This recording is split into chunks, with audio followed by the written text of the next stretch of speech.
Сәлеметсіңдер ме балалар? Сабаққа қош келдіңдер. English Plus workbook-тың 5-ші модульдегі 39-шы беттегі тапсырмаларын орындайтын боламыз. Сабақтар ұнап жатса, видеоға лайк бас, тіркелмесең, подписаться басып, каналыма тіркеліп, қолдап кетуіңді өтінемін. Сабақтың тақырыбы An email to a friend about a special day.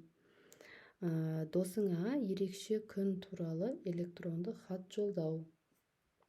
Language point because. Грамматикалық жағдай, because. Өйткені. Exercise 1. Order the words to make sentences. Сөздерді орнынан қойып, because'ды қолданып, сөйлемдер жаса. They go to the park because it's quiet. Олар сабаққа барады, себебі ол тыныш. We like this film because it's interesting. Біз осы фильмді ұнатамыз, өйткені ол қызықты. They close shops because there is a parade. Олар дүкендерін жапты, өйткені онда парад бар. I go to the concerts because I like music. Мен концерттерге барамын, өйткені мен музыка ұнатамын. I don't like computer games because they are boring. Мен компьютер ойындарын ойнамаймын, өйткені because they are boring. Олар іш пыстырарлық. We don't visit our cousins because they live in Australia. Біз өзіміздің кузендерімізге бармаймыз, өйткені олар Австралияда тұрады. Exercise 2. Match, then write sentences using because. Мына 5 сөйлеммен, мына 5 нұсқаны сәйкестендіріп аламыз, одан кейін осылай сөйлем жазамыз. Because қолданып. My friends like my cats because they are friendly. Менің достарым менің мысығымды ұнатады, өйткені олар досшыл. Ed and will go to Italian restaurant because they like spaghetti. Ed және will итальяндық мейрамханаларға барады, өйткені олар не ұнатады? Спагетти ұнатады.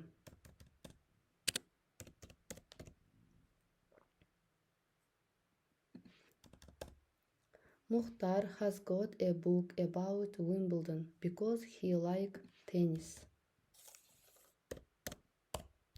Muhtar Wimbledon туралы кітабы бар, өйткені ол теннис ұнатады.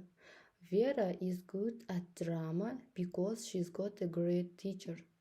Vera драмада күшті, жақсы, өйткені оның керемет ұстазы бар. People go to this supermarket because it's cheap. Адамдар дәл осы супермаркетке барады, өйткені because it's cheap, ол арзан. Exercise 3. Read Jessica's email to her friend in the USA. It is about a special day at your school. Match topics to paragraph дейді. Ана мәтінді оқимыз.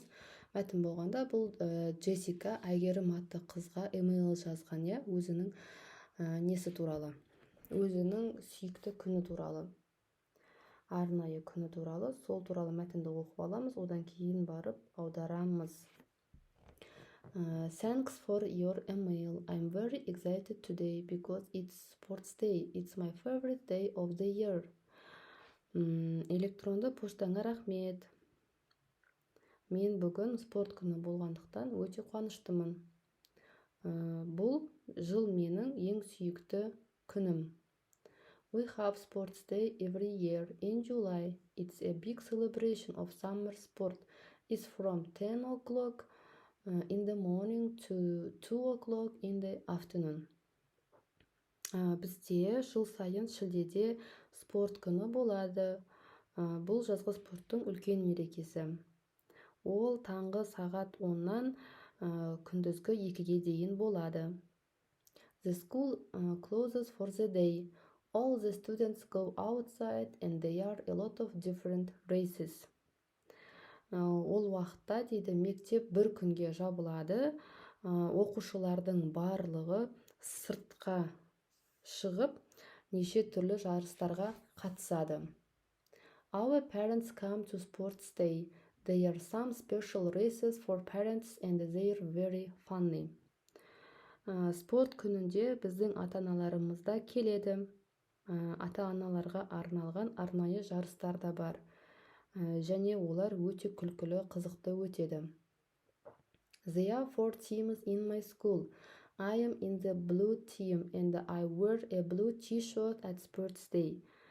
Біздің мектепте, менің мектебімде 4 команда бар. Мен көк командамын және спорт күнінде мен көк футболка, көк жейде киемін. Have you got a special day at your school? Write soon, Jessica. Сенің мектебінде ерекше күн болады ма, бар ма? Жақында жазың, жауабын жазарсың, Джессика дейді. Енді сәйкестендіреміз. ABCD нұсқаларын, отырған нұсқаларын мына жаққа қойып шығады екенбіз. Where the students go for the day? C нұсқасы екен. Сталада жүреді, outside. Who is at the special day? Арнайы ерекше күнде кімдер болады? Әрине оның ата-анасы болады, D нұсқасы. Jessica's clothes for the special day. Оның арнайы киетін күні, киім киетін несі, мәтіні E нұсқасы. The months of the special day and the times. Қай айда және қай уақытта туралы айтылған? B параграфта айтылған. A question for your friend. Досына жазған сұрағы. F. The reason Jessica is excited.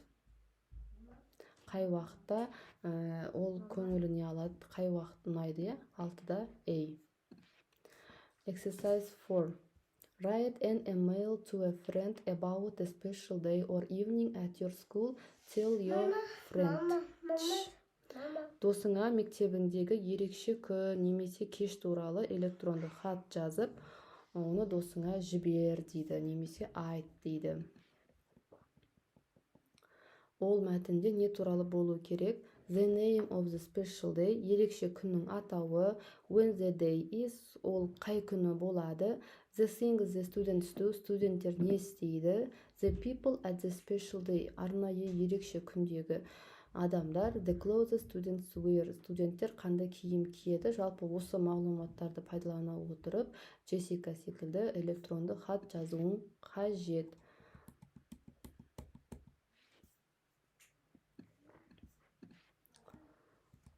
Hi, Ainura. I want to tell you about a special day at our school, Cultural Day. It takes place every year on the 10th October.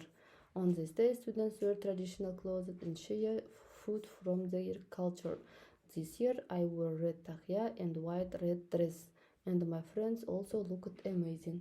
The school was colorful and fun. I think you have loved it. Let me know if you have any news to share. Write soon, Ahmaral. Мен де осылай қысқаша түрде жазып шықтым. Дәл осылай өздерінде мәтінді Джессиканың хатын өзгертіп жазып алсаңдар да болады.